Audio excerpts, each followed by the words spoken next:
కూడి వచ్చిన విశ్వాసులందరికీ ప్రభు పక్షాన వందనాలు తెలియజేస్తున్నాను.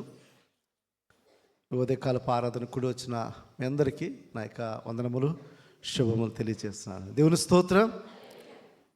గడిచిన వారమంతా కూడా దేవుడు మనల్ని, మన కుటుంబాన్ని క్షేమంగా ఉంచి మరలా సంతోషంగా, కృతజ్ఞతగా ఆయన సన్నిధికి రావడానికి దేవుడు కృప చూపించాడు. దేవుని స్తోత్రం. అందరూ కూడా గట్టిగా చెప్పండి, దేవుని స్తోత్రం. గడిచిన కొన్ని వారాలుగా మనము మన ఆత్మీయ జీవితాలను ఏ విధంగా మనం మెలకువగా ఉండాలో దాని గురించి మనం వాక్యాన్ని ధ్యానం చేస్తున్నాం. గడిచిన 4 వారంలో మెలకువ అంటే ఏమిటి, ఎందుకు మెలకువ మనకి అవసరము, ఎలాంటి వ్యూహములతో మనము మెలకువగా ఉండాలి, ఏ కాలాల్లో మనము మెలకువగా ఉండాలి అని 4 వారాలు మనము మెలకువ గురించి మనం వాక్యాన్ని మనం ధ్యానం చేస్తూ వస్తున్నాం. ఆ విషయంలో ఈరోజు మనం చివరిగా చూడబోతున్నాము. ఈ సిరీస్లో చివరి సందేశము 5వదిగా ఎవరు మెలకువగా ఉండాలి. ఈరోజు మనం చూడబోతున్నాం. Who is that person? Who is that person? ఒక కుటుంబాన్ని నడిపిస్తున్నప్పుడు కుటుంబానికి 2 వాచ్మెన్లు ఉంటారు. కుటుంబానికి 2 వాచ్మెన్లు, ఒకటి తండ్రి,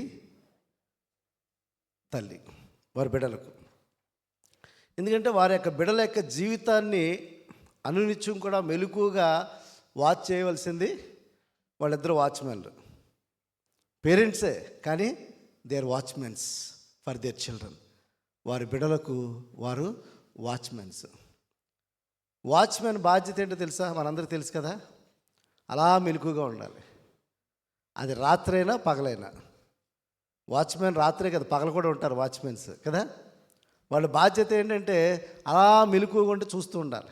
ఎవరు వెళ్తున్నారు, ఎవరు వస్తున్నారు, ఏం జరుగుతుంది, అవన్నీ కూడా అతడు వాచ్ చేయాలి. సో కుటుంబాన్ని నడిపించటంలో, బిడ్డల జీవితాన్ని నడిపించలో తల్లిదండ్రులు 2 వాచ్మెన్గా ఉన్నారు. అదేవిధంగా కుటుంబాన్ని నడిపించటంలో భర్త వాచ్మెన్గా ఉన్నాడు, వారి బిడ్డలకు, భార్యకు. భార్య కూడా వాచ్మెన్గా ఉంది, తన భర్తకు, తన బిడ్డలకు. ఇక్కడ ఎవరి బాధ్యతలు వాళ్ళు ఫెయిల్ అయినప్పుడు ఖచ్చితంగా వాటిలో వివాదాలు రావడం, సమస్యలు పెరగడం, అనేక రీతులుగా కుటుంబ వ్యవస్థ కూడా ఉంటూ ఉంటుంది. అదేవిధంగా మనం విశ్వాస జీవితాన్ని మనం చూస్తున్నప్పుడు, సంఘం గురించి మనం మాట్లాడుతున్నప్పుడు, church is a faith community. Church అనేది విశ్వాసుల యొక్క కుటుంబం. ఈ విశ్వాసుల కుటుంబాల్లో ఇక్కడ కూడా కొంతమంది వాచ్మెన్లు ఉన్నారు, ఇక్కడ కూడా కొంతమంది వాచ్మెన్లు ఉన్నారు. ఈరోజు మనం సంఘములో ఉన్న వాచ్మెన్ల గురించి మాట్లాడుకోబోతున్నాం. ఈరోజు టైటిల్ ఏంటంటే కావలి వారు. టైటిల్ ఏంటి? కావలి వారు. Who is that watchmens? ఎవరు ఆ యొక్క వాచ్మెన్లు? ఎవరు? ఈరోజు మనం చూడబోతున్నాం. మొట్టమొదటిగా చూస్తున్నప్పుడు చర్చ్ ఆర్డర్లో, సంఘ క్రమంలో దైవజనుడు వాచ్మెన్. దైవజనుడు వాచ్మెన్. దైవజనుడిని మనం అనుకున్నట్టుగా మనుషులు ఏర్పాటు చేయలేదు. అది గమనించాలి మనందరం కూడా. ఈరోజు ఒకవేళ నా సొంత ఆలోచన చేత నేను ఇంతవరకు కూడా నేను రాలేదు. దేవుని ఏర్పాటు లేకుండా, దేవుని పిలుపు లేకుండా, దేవుని నడిపింపు లేకుండా నేను ఈ మార్గంలో నడవడానికి ఏమాత్రం కూడా అవకాశం లేదు. నా జీవితంలో ఎన్నో పరిస్థితులు కూడా నేను ప్రయాణం చేసినప్పుడు నేను రిగ్రెట్ అయ్యే పరిస్థితి కూడా నేను వెళ్ళాను. ఎందుకంటే ఈ లోకంలో మనం వెళుతున్నప్పుడు, ఈ లోకమైన ఎడ్యుకేషన్లో మనం వెళుతున్నప్పుడు, లోకాన్ని చూస్తున్నప్పుడు, లోకంలో ఉన్న మరి స్థితిగతులు చూస్తున్నప్పుడు, లోకంలోనికి వెళ్ళాలి అనే ఆలోచన కూడా ఆ దినాల్లో నాకు యవనస్తుడిగా వచ్చింది. లోకంలో ఏదో ఉద్యోగం చేయాలి, లోకంలో ఏదో చదువుకోవాలి. నాకు జర్నలిజం అంటే చాలా ఇష్టం. జర్నలిజం అంటే నాకు చాలా ఇష్టం. దాంట్లో నేను ముందుకు వెళ్ళాలని కూడా ఆలోచన నాకు వచ్చింది. తల్లిదండ్రులు నన్ను దేవుని సేవకైతే సమర్పించుకున్నారు. వారు నేను నేను పుట్టిన తర్వాత నా యొక్క 5 సంవత్సరం దాకా కూడా నా ఆరోగ్య పరిస్థితి బాగుండేది కాదంట. అప్పుడు నా తల్లిదండ్రులు వారుకున్న ఆ చిన్నపాటి విశ్వాస జీవితంలో వాళ్ళు అనుకున్నారు, నా కుమారుడు బ్రతికితే, ఇందుకు ప్రథమ సంతానం, దేవుని సేవకే మేము సమర్పించుకుంటామని చెప్పి. అట్రీతిగా నా తల్లిదండ్రులు అట్రీతిగా నాకు, నువ్వు దేవుని సేవకు మేము సమర్పించుకున్నామని చెప్పారు. అయితే సమర్పణ నాకు ఉండాలి కదండి, సమర్పణ నాకు ఉండాలి కదా. నేను చదువుకుంటున్న సమయంలో ఈ విధంగా ఆలోచించుకున్న సమయంలో గడిచిన దినాలు కూడా నేను తెలియజేశాను. ఒక పెద్ద యాక్సిడెంట్ నా జీవితంలో జరిగినప్పుడు I was confirmed my self, నేను బ్రతుకున్నది దేవుడు ప్రణాళిక చొప్పున, దేవుని ప్రణాళిక చొప్పున రీతిగా దేవుడు ఒక వాచ్మెన్గా దేవుడు నన్ను ఏర్పాటు చేసుకున్నాడు. అయితే సంఘంలో దేవుడు ఒక వాచ్మెన్గా ఏర్పాటు చేసుకున్న దైవ సేవకులు ఖచ్చితంగా సంఘానికి కావలసిన ఆత్మీయమైన క్షేమాభివృద్ధి కొరకు కావలసిన అవన్నీ కూడా సమకూర్చాలి. వాక్యమును, సత్యమైన వాక్యమును బోధించాలి. సత్యమైన వాక్కును వారు బోధిస్తూ బుద్ధి చెబుతూ వారిని ఆ దేవుని యొక్క మార్గములో నడిపించవలసిన బాధ్యత సంఘ కాపరిగా ఉన్నది. నేను వాక్యాన్ని మీకు చెప్పకుండా, లేకపోతే వాక్యానుసారంగా నేను ప్రవర్తించకుండా ఒకవేళ నింటున్నట్లయితే ఐఎమ్ అకౌంటబుల్ టు గాడ్, నేను దేవునికి నేను లెక్క అప్పగించుకోవాలి. కాబట్టి మొట్టమొదటిగా మనం చూసినప్పుడు సంఘములో మొదటి వాచ్మెన్ దైవ సేవకుడు, మొదటి వాచ్మెన్ దైవ సేవకుడు. ఆ దైవ సేవకుడు బాధ్యతగా బోధిస్తూ, బాధ్యతగా సంఘాన్ని నడిపిస్తూ, బాధ్యతగా సంఘ పరిచయం నడిపిస్తూ ఉన్న తరుణములో విశ్వాసులు అటు రీతిగా వారు ఒకవేళ జీవించలేనప్పుడు, విశ్వాసులు వారు ఈ లోకంలో మెలకుగా లేనప్పుడు బాధ్యత వాళ్ళదే, బాధ్యత వాళ్ళదే. పౌలు భక్తుడు మరి ఆసియా, మెస్మోదోనియా ఆ ప్రాంతాల్లో పరిచయం చేస్తూ ఆ ప్రాంతం నుంచి వేరే ప్రాంతానికి ఆయన వెళ్ళిపోతూ ఈ మాటలు ఆయన తెలియజేస్తున్నాడు. అపొస్తలుల కార్యములు 20వ అధ్యాయము 25వ వచనం చూడండి. ఇదిగో దేవుని రాజ్యమును గురించి నేను మీ మధ్యన సంచరించుచుంటిని, మీలో ఎవరను ఇక మీదట నా ముఖము చూడరని. అంటే పౌలు భక్తుడు కొన్న గొప్ప తలాంతు ఏంటంటే ఆయన ఒక సువార్థికుడు, ఆయన చర్చ్ ప్లాంట్ అనమాట, సంఘములు స్థాపించుట. ఆయన సంఘములలో ఒక కాపరిగా అక్కడ నిలిచిపోయే వ్యక్తి కాదు. ఆయన ఈజ్ ఎస్టాబ్లిషింగ్ చర్చెస్, ఈ స్ట్రెంథనింగ్ కాంగ్రిగేషన్స్ అండ్ ఆల్సో ఈ స్ట్రెంథనింగ్ చర్చ్ లీడర్స్. సంఘ నాయకులను బలపరచుట, సంఘ విశ్వాసాలను బలపరచుట, సంఘమును బలపరచుట. కాబట్టి ఒక ప్రాంతం నుంచి ఒక ప్రాంతానికి ఆయన సువార్త సేవకు ఆయన వెళ్ళిపోతూనే ఉంటాడు. వెళ్ళిపోతూ ఆయా ప్రాంతాల్లో ఆ సంఘాల్లో ఉన్న విశ్వాసుల గురించి ఇక్కడ అడ్రస్ చేస్తూ ఆయన ఇక్కడ మాట్లాడుతున్న సందర్భాన్ని మనం చూసినట్లయితే, ఇదిగో దేవుని రాజ్యమును గురించి ప్రకటించుచు నేను మీ మధ్య సంచరించుచుంటిని, మీలో ఎవరనూ ఇక మీదట నా ముఖము చూడరని నాకు ఇప్పుడు తెలియను. కాబట్టి మీలో ఎవరి నాశనం విషయమైనను నేను దోషిని కాననియు నేడు మిమ్మల్ని సాక్ష్యము పెట్టుచున్నాను. ఎందుకంటే మీరు ఏ వ్యక్తి యొక్క ఆత్మీయమైన నాశనానికి నేను బాధ్యుడిని కాదు. నేను మీకు ఏ మాటలు తెలియజేశానో, ఏ స్వార్థను తెలియజేశానో దానికి మీరు అందరూ సాక్షులే. ఇప్పుడు మీ యొక్క వ్యక్తిగత జీవితంలో లేకపోతే మీ యొక్క ఆత్మీయ జీవితంలో మీరు పాప జీవితంలో నశించిపోతున్నట్లయితే దాని బాధ్యులు మీరే. చదవండి. పెట్టుచున్నాను, దేవుని సంకల్పం అంతయు మీకు తెలుపకుండా నేనేమీ కూడా దాచుకొనలేదు. దేవుడు తన స్వరక్తమిచ్చి సంపాదించిన తన సంఘమును కాయుటకు పరిశుద్ధాత్మ మిమ్మల్ని దేనియందు అధ్యక్షులుగా ఉంచును. ఆ యావత్తు మందను గురించి మీ మట్టుకు మిమ్మను జాగ్రత్తగా ఉండుడి. వారికి సంఘానికి ఉద్దేశిస్తూ మాట చెప్తున్నాడు. ఆ సంఘాన్ని ఉద్దేశించి ఈ మాటలు తెలియజేస్తున్నాడు. ఏ బాధ్యతల్లో దేవుడు మిమ్మల్ని అప్పగించాడో ఆ బాధ్యతల్లో మీరు జాగ్రత్తగా ఉండడని నాయకులకు తెలియజేస్తున్నారు. అట్ ద సేమ్ టైం విశ్వాసులకు కూడా ఆయన తెలియజేస్తున్నారు. చదవండి. నేను వెళ్ళిన తర్వాత క్రూరమైన తోడేళ్ళు మీలో ప్రవేశించునని నాకు తెలియను. వారు మందను కనికరింపరు. అంటే మనలోనికి అనేక మంది తోడేళ్ళు, అంటే సాతాను యొక్క సైన్యం వస్తుంది సంఘాన్ని చెదరగొట్టడానికి, సంఘాన్ని గలిబిలి చేయడానికి. మనలో వారిలుగానే ఉంటారు. వాళ్ళు ఎలా ఉంటారు? మనలో ఒకరి వలె ఉంటారు. వాళ్ళు సాతాను సైన్యం అట. వాళ్ళు ఏం చేస్తారంటే వారి సంఘం క్షేమం వాళ్ళకి ముఖ్యం కాదు. సంఘ క్షేమం వారికి ముఖ్యము కానే కాదు, వారి స్వలాభమే వాళ్ళకు ముఖ్యం. ఎందుకంటే వాళ్ళు సాతాను ప్రతినిధులుగా ఉంటున్నారు. చదవండి. మరియు శిష్యులను తమ వెంట ఈడ్చుకొని పోవాలని వంకర మాటల పలుకు మనుషులు, చూసారా, వంకర మాటల పలుకు మనుషులు మీలోనే బయలుదేరును. కావున నేను 3 సంవత్సరములు రాత్రి పగళ్ళు కన్నీళ్లు విడిచొచ్చు ప్రతి మనుషునికి మానక బుద్ధి చెప్పుతునని మీరు జ్ఞాపకం చేసుకుని మెలకువగా ఉండుడి అని చెప్తున్నాడు.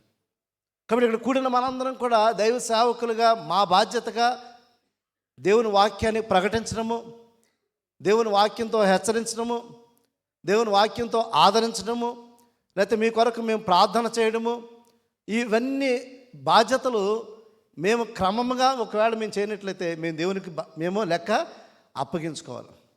ఒకవేళ మేము ఆ బాధ్యతను క్రమంగా మర్యాదగా మేము చేసి ఉన్నట్లయితే విశ్వాసులుగా మీరు మీ యొక్క విశ్వాస జీవితంలో మీరు మెలకువ కలిగి మీరు ప్రవర్తించాలి. ఎందుకంటే ఆ బాధ్యత, అంటే మీ విశ్వాస జీవితాన్ని సక్రమంగా నడిపించుకోవాల్సిన బాధ్యత కూడా మీకు కూడా ఉన్నది.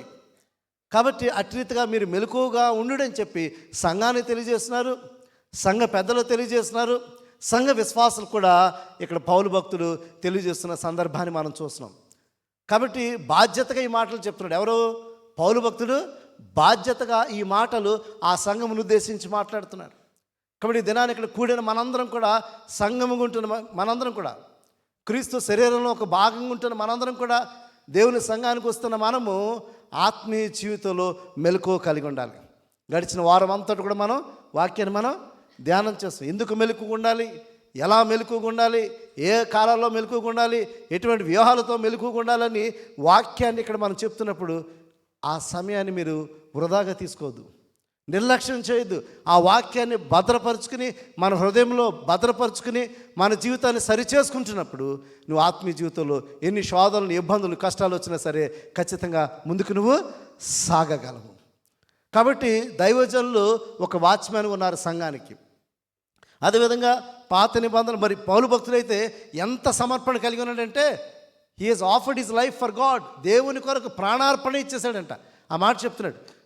2 తిమోతి పత్రిక 4వ అధ్యాయము 6-7 వచనాలు చూసినప్పుడు, నేను ఇప్పుడే ప్రాణార్పణముగా పోయబడుచున్నా. ఎవరు? పౌలు భక్తుడు చెప్తున్నాడు. అంటే దేవుని కొరకు తన జీవితాన్ని అర్పించుకున్నాడు. ప్రాణార్పణముగా పోయబడుచున్నాను.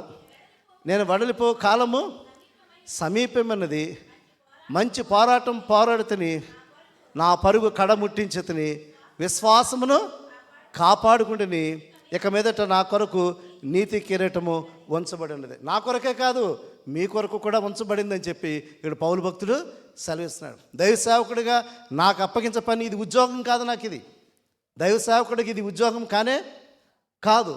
కానీ ఇది బాధ్యతగా, నమ్మకంగా, యథార్థంగా, నీతియుక్తంగా ఈ పరిచర్యను మేము చేయవలసిన వారమై ఉన్నాము. పౌలు భక్తుడు దానికి చక్కని ఒక మాదిరిని చూపించినట్టుగా మనం చూస్తున్నాము. ఒక చక్కని మాదిరిని చూస్తున్నాము. ఆ సంఘాన్ని హెచ్చరిస్తూ తను ఎట్టి రీతిగా ఉన్నాడో కూడా ఇక్కడ వాక్యం ద్వారా తను స్పష్టంగా మాటలు తెలియజేస్తున్నాడు. అదేవిధంగా పాత నిబంధన కాలంలో మరి దేవుడు ప్రవక్తలను వాచ్మెన్స్గా పెట్టుకున్నాడు. ప్రవక్తలను, ఆ ప్రవక్తల వ్యక్తి దేవుని మాటను తన ప్రజలైన వారికి ప్రకటించాలి. ఆ దేవుని మాటలను ప్రజలైన వారికి ప్రకటిస్తే ఆ ప్రజలు దాన్ని రిసీవ్ చేసుకుని వారు బ్రతుకును మార్చుకుంటే ఓకే. ఒకవేళ ఆ బ్రతుకును మార్చుకోలేదనుకోండి, దానికి వారికి వారే ఉత్తరవాదులు. ఒకవేళ దైవజనుడు ప్రకటన చేయకుండా ఒక వ్యక్తి తెలియకుండా మరణించాడు.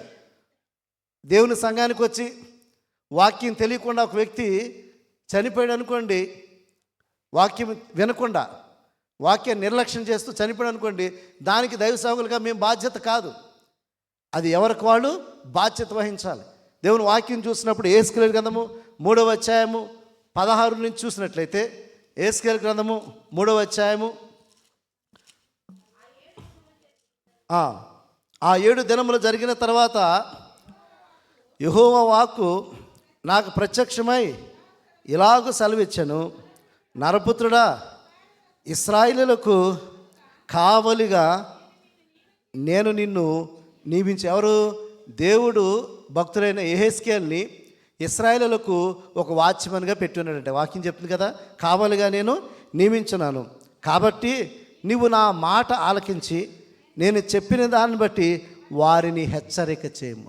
నేను చెప్పిన దాన్ని బట్టి వారికి నువ్వు హెచ్చరిక చేయము. ఆవశ్యంగా నీవు మరణమవుదువని నేను దుర్మార్గుని గురించి ఆజ్ఞ ఇవ్వగా నీవు అతన్ని హెచ్చరిక చేయకయు అతను జీవించినట్లు తన దుర్మార్గతను విడిచిపెట్టమని వారిని హెచ్చరిక చేయకు నుండి అలా ఆ దుర్మార్గుడు తాను చేసిన దోషమును బట్టి మరణమవును, కానీ అతని రక్తమునకు నీ ఉత్తరవాదిగా ఉందువు. ఇది గమనించండి. చాలా సందర్భాల్లో దైవజనులు విశ్వాసులను హెచ్చరించాలి, విశ్వాసులను ఖండించాలి, వారి పాప జీవితంలో ఉంటున్న స్థితిని బట్టి ఖండిస్తూ ఉండాలి. It is a big task. జనరల్గా నేను కాంగ్రిగేషన్గా నేను వాక్యాన్ని మీకు బోధిస్తుంటాను. The many times I have a relationship with believers. విశ్వాసులతో బిలీవర్స్తో రిలేషన్షిప్ ఉన్నప్పుడు వారు చెడు మార్గంలో వెళుతున్నప్పుడు దైవ సేవకుడిగా చెప్పాల్సిన బాధ్యత నాకున్నది. నేను నా పరిచర్లో ఈ 10 సంవత్సరాలు ఈ యొక్క బెహ్రాన్ దేశంలో అనేక మందికి వ్యక్తిగతంగా నేను చెప్పాను. ఏ విధంగా వారితో మాట్లాడాలో, ఏ విధంగా వారు సరిచేయాలో చాలా సందర్భాల్లో ఐ టుక్ టైం, ప్రార్థనాపూర్వకంగా సమయం తీసుకుని నేను వ్యక్తిగతంగా నేను వారికి చెప్పడం జరిగింది. అనేక మందిని, ఇక్కడున్నవారు అనేక మందికి తెలుసు, ఇక్కడున్నవారు అనేక మందికి తెలుసు వారి జీవితాలను సరిచేసుకోవాలని, వారి బ్రతుకులు మార్చుకోవాలని ఎన్నో సందర్భాల్లో వ్యక్తిగతంగా కూడా నేను వారికి తెలియజేసిన సమయాలు చాలా ఉన్నాయి. అయితే ఒకవేళ నేను వ్యక్తిగతంగా తెలియజేసిన తర్వాత కూడా వారు పాప జీవితంలో కంటిన్యూ అవుతున్నప్పుడు వారికి వారే responsibility. They are going to reap what they sow. ఏదైతే విత్తుతున్నారో అది ఖచ్చితంగా వారు అది కోయిపోతున్నారు. ఒకవేళ ఆ వ్యక్తిని సరిచేయకపోతే ఇంక పాస్టర్ గారికి నా బాధ్యత ఏంటండి? ఆ వ్యక్తిని నేను సరిచేయకపోతే, లేకపోతే ఆ సహోదరికి నేను తెలియజేయకపోతే, ఆ వ్యక్తి ఈ విధంగా పాప జీవితంలో ఉంటున్నప్పుడు ఆ వ్యక్తిని నేను సరిచేయకపోతే ఇంకా అర్థమే లేదు, నాకు ఇంకా అర్థమే లేదు. ఇది ఒక క్లబ్ కాదు, ఇది ఒక మీటింగ్ ప్లేస్ ఏం కాదు. ఇది సరదాగా మనందరం కలుసుకుని ఇక్కడ సంతోషించి భోజనాలు తినే ప్లేస్ కాదు. ఇది ఆత్మీయమైన క్రమశిక్షణకు దేవుని యొక్క పరిశుద్ధమైన ఆలయము. వాక్యాన్ని నేర్చుకుంటా, వాక్యం ద్వారా హెచ్చరించుకుంటా, ఆత్మీయంగా బలపరుచుకుంటా, ప్రార్థనలో ఎదుగుట. కాబట్టి సంఘం యొక్క ప్రాధాన్యత అది. కాబట్టి దేవుని వాక్యంతో హెచ్చరించవలసిన బాధ్యత దైవజనులుగా మాకున్నది. ఒకవేళ మిమ్మల్ని మేము హెచ్చరించకపోయినట్లయితే ఆ వ్యక్తికి తెలియక మరణించినప్పుడు బాధ్యత నేను వహించాలి. బాధ్యత నేను చాలా సందర్భాల్లో అటు రీతిగా చేయడానికి భయపడుతుంటాం. కానీ సమయం తీసుకోవాలి, సమయం తీసుకుని ఖచ్చితంగా వారికి చెప్పాలి. వారు బ్రతుకుతున్న బ్రతుకు సరైనది కాదు. చాలామంది మరి పాప జీవితంలో జీవిస్తున్న వారు ఇక్కడ చాలామంది కనబడుతున్నారు. సంఘ కాపరిగా నాకు తెలుసు చాలామంది మరి బహిరంగంగానే పాపం చేస్తూ కూడా ఇల్లీగల్ రిలేషన్షిప్తో కలిగి జీవిస్తున్నవారు అనేక మంది ఉంటున్నారు. వారందరికీ బహిరంగంగానే దేవుని వాక్యం ద్వారా హెచ్చరిక చేస్తుంది. వాక్యాన్ని మీకు బోధిస్తున్న మేము మిమ్మల్ని హెచ్చరించకపోతే, మిమ్మల్ని గద్దించకపోతే, మీకు తెలియచేయకపోతే ఖచ్చితంగా దేవుడు నన్ను లెక్క అడుగుతాడు. నన్ను ఇది నాది ఉద్యోగం కాదు, బ్రతుకు తెరువు కానే కాదు. దేవుని వాక్యాన్ని మీకు ఖచ్చితంగా మీకు తెలియచేయాలి, హెచ్చరించాలి. అదే ఇక్కడ మరి ప్రవక్తకు దేవుడు తెలియజేస్తున్నాడు. చదవండి. అయితే ఆ దుర్మార్గుని హెచ్చరిక చేయక అతడు తన దుర్మార్గత నుండి దుష్క్రియల నుండి మరలి ఎడల అతడు తన దోషమును బట్టి మరణమవును, కానీ నీవు ఆత్మను దానికి నువ్వు బాధ్యుడు కాదు. ఎందుకంటే అతను దుర్మార్గతను విడిచిపెట్టమని హెచ్చరించినప్పుడు ఇంకా అదే పాప జీవితంలో అతను కొనసాగుతున్నప్పుడు దానికి నువ్వు బాధ్యుడు కానే కాదు. తర్వాత మరియు నీతి గలవాడు తన నీతిని విడిచి దుర్నీతిని అనుసరించినందుకు నేను అతని ముందర అభ్యంతరం పెట్టగా అతని మరణమగును. నీవు అతనికి హెచ్చరిక చేయని ఎడల పూర్వము తాను చేసిన నీతిని జ్ఞాపకము రాకుండా అతడు తన దోషమును బట్టి మరణమవును. అయితే అతని ప్రాణ విషయంలో నిన్ను ఉత్తరవాదిగా ఎంచుదును. అయితే పాపము చేయవలదని నీతిగల వాణిని నువ్వు హెచ్చరిక చేయగా అతడు హెచ్చరింపబడి పాపము చేయక మానిన ఎడల అతడు అవశ్యముగా బ్రతుకును. నీ మటుకు నీ ఆత్మను తప్పించుకుందువు. కాబట్టి అతను పాపము చేయవద్దని చెప్పిన ఎడల, అతను మానిన ఎడల నీ మటుకు నువ్వు దేవునికి నువ్వు నీ ఆత్మను రక్షించుకోగలవు. ఒకవేళ అతను పాపం చేస్తున్నాడని చెప్పినా కూడా అతడు మానని ఎడల అతనే దేవునికి ఉత్తరవాదిగా ఉంటాడని దేవుని వాక్యం సెలవిస్తుంది. కాబట్టి ఈరోజు ఎక్కడున్న సేవకులుగా నేను సార్వత్రిక సంఘంలో పనిచేస్తున్న ఏ సేవకులైనా సరే వారు వాచ్మెన్గా ఉన్నారు. సంఘ విశ్వాసులను కావలి వారుగా ఉన్నారు. సరిచేయాలి, బోధించాలి, గద్దించాలి, హెచ్చరించాలి, ఆదరించాలి, ప్రార్థన చేయాలి. వారి కొరకు బాధ్యత కలిగి ఉండాలి. కాబట్టి మొట్టమొదటిగా మనం చూస్తున్నాడు, సంఘములో దైవజనులు కావలి వారుగా ఉన్నారు. The next place goes to elders, పెద్దలైన వారు. చాలా సందర్భాల్లో నేటి సంఘాలు మనం చూస్తున్నప్పుడు సంఘమును ఆర్గనైజ్ చేయడానికి ఒక పాస్టర్ గారి వల్ల అయ్యే పని కాదండి. పాస్టర్ గారు ఇది స్పిరిచువల్ హెడ్. ఆత్మీయమైన కార్యములు చూడడానికి ఆయన ఒక కాపరిగా ఉన్నాడు. ఆయన పాస్టర్ గారితో పాటు సంఘాన్ని అనేకమైన కార్యక్రమాలు నడిపించాలి, ఆర్గనైజింగ్ చేయాలి, మ్యూజిక్ టీం నడిపించాలి, టెక్ టీం నడిపించాలి, ట్రాన్స్పోర్ట్ నడిపించాలి, సంఘ విశ్వాసంతో ఆర్గనైజింగ్ చేయాలి. ఈ ఆర్గనైజింగ్ సెటప్ అంతా చేయవలసిన బాధ్యత, ప్రతి విభాగాన్ని ఏ విధంగా నడిపించాలో ఆ బాధ్యతలు ఎవరివి? సంఘ పెద్దలది. అంత మాత్రమే కాదు, విశ్వాసుల యొక్క ఆత్మీయమైన క్షేమాభివృద్ధి కొరకు కావలసిన ప్రతి కార్యాన్ని కూడా, విశ్వాసుల యొక్క క్షేమాభివృద్ధి కొరకు చేయవలసిన ప్రతి కార్యాన్ని కూడా చేయవలసిన బాధ్యత పెద్దలైన వారి మీద ఉన్నది. కాబట్టి పెద్దలైన వారు కూడా చాలా బాధ్యత ఉంది. ఆ పెద్దలైన వారు మొట్టమొదటిగా ఏంటంటే మాదిరికరంగా ఉండాలి. ఫస్ట్ పెద్దలైన వారు ఎలా ఉండాలి? ముందు మాదిరికరంగా ఉండాలి. ఎందుకంటే వారు మాదిరి లేకపోతే మిగతా ఎలా ఫాలో అవుతారు? లీడర్ మాదిరిగా లేదనుకోండి, మిగతా ఫాలో అవుతారా? ఫాదర్ సరిగ్గా లేదనుకోండి, పిల్లలు ఫాలో అవుతారా? అట్టి రీతిగానే పెద్దలైన వారు మాదిరి జీవితాన్ని కలిగి ఉండాలి. ఆ మాదిరి జీవితాన్ని వారు కలిగి ఉన్నప్పుడు మాత్రమే they are able to lead others, ఇతరులను వాళ్ళు లీడ్ చేయగలరు. కాబట్టి ఈరోజు పెద్దలుగా ఉంటున్న అందరూ కూడా, అఫ్కోర్స్ చాలా సందర్భాల్లో మనం మాట్లాడుకున్నాం. మనం మరలా చూసినట్లయితే మరి 1 తిమోతి పత్రిక 3వ అధ్యాయం జస్ట్ 1-2 వచనాలు అంతే, అందరికీ తెలుసు. మరలా ఒకసారి ఈ సందర్భాన్ని అనుసారంగా ఒకసారి జ్ఞాపకం చేయాలని ఆశపడుతున్నాను. ఎవడైనా అధ్యక్ష పదవి ఆశించిన ఎందుకంటే చర్చ్లో చాలామంది everybody want to be in the front place, first ప్లేస్కి వచ్చేయాలని అనుకుంటారు. ఫస్ట్ ప్లేస్ కదా, ఈ ప్లేస్లో ఉండాలని, ఇక్కడికి రావాలని చాలామంది ఆశ ఉంది. ఇక్కడ లేని వారు ఎవరు లేరు. ఇవ్వాల్సింది అందరూ బాధ్యతగా ముందుకు వచ్చి చక్కగా ఇక్కడ మాట్లాడాలి, ఇక్కడ లీడ్ చేయాలి, ఈ ఫ్రంట్ వరుసలో కూర్చోవాలి, ఇక్కడ లీడ్ చేయాలి, అన్నీ చేయాలని ఉంది. కాదనట్లేదు, చేయొచ్చు. బట్ క్వాలిఫికేషన్స్ ఉన్నాయి, దాని క్వాలిఫికేషన్స్ ఉన్నాయి. అంటే క్వాలిఫికేషన్స్ ఎడ్యుకేషన్ అనుకుంటున్నారా? MBA, MCA, బీటెక్ ఇవి అనుకుంటున్నారా? అవి కానే కాదు. నీ క్యారెక్టర్ అదే ఇక్కడ దేవుని వాక్యం చెప్పబడుతుంది. ఎవడైనా అధ్యక్ష పదవి ఆశించిన అట్టివాడు దొడ్డ పనిని అపేక్షించుచున్నాడని మాట నమ్మదగినది. అధ్యక్షుడగువాడు నిందారహితులను, ఏకపత్ని పురుషుడును, మితానుభనుడును, స్వస్థ బుద్ధి కలవాడును, మర్యాదస్తుడను, అతిథి ప్రియుడను, బోధింపదగను. ఇది చూడండి, చాలా ఇంపార్టెంట్. ఇతరులకు బోధించేవాడు ఉండాలంట. ఈ పెద్దలైన వారు ఎవరైతే ఉంటున్నారో వారు ఎలా ఉండాలంట? ఇతరులకు బోధించే స్థితిలో, ఇతరులకు హెచ్చరించే స్థితిలో. చదవండి, బోధించు. తర్వాత మద్యపానీయుడు, కాకయు, కొట్టువాడు కాక, సాత్వికులను, ఏమండి గొడవలు పెట్టేవాళ్ళు వద్దండి. దయచేసి గొడవలు పెట్టేవాళ్ళు, గలిబిలు చేసేవాళ్ళు అసలు వద్దు. ఎందుకంటే సంఘాన్ని ఆత్మీయంగా నడిపించాలి, సమాధానంగా ఉండాలి, క్రమంగా నడిపించాలి.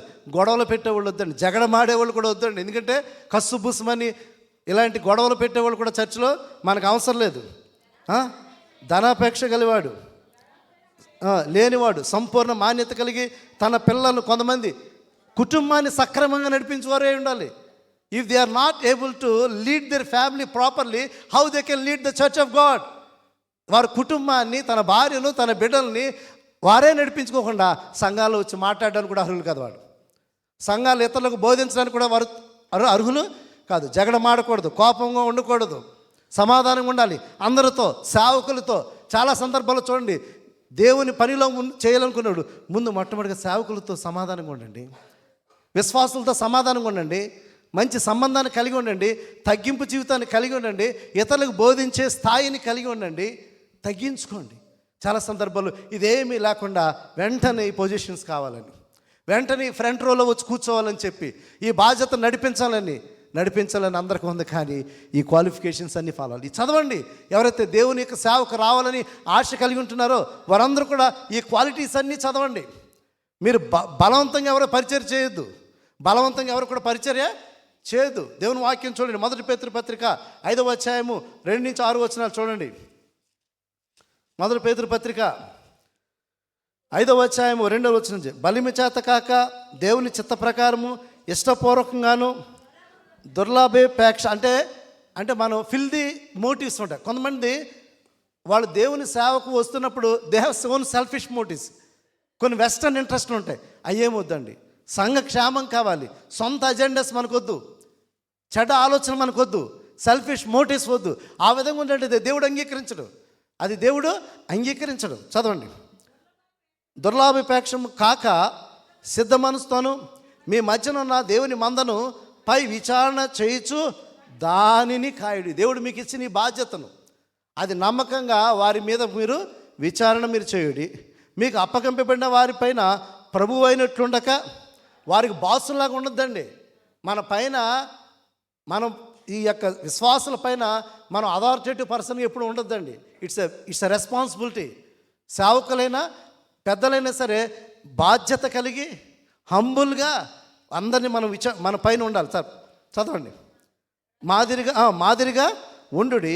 ప్రధాన కాపరి ప్రత్యక్షమైనప్పుడు మీకు వాడబారిన మహిమా కిరీటము మీరు మీరు అప్రిషియేషన్ ఒకవేళ పాస్టర్ గారు చెప్పలేకపోవచ్చు, పెద్దలు మీకు విశ్వాసం చెప్పలేకపోవచ్చు. మీ బ్లెస్సింగ్స్ ఎక్కడి నుంచి వస్తాయి? దేవుని దగ్గర నుంచి వస్తాయి. ఇది పెద్దలకండి, ఇది పెద్దలైన వారికి. మరి నెక్స్ట్ సంఘ విశ్వాసులు కూడా ఉంది కదా. సంఘ విశ్వాసాలు ఎలా ఉండాలంటే చదవండి నెక్స్ట్.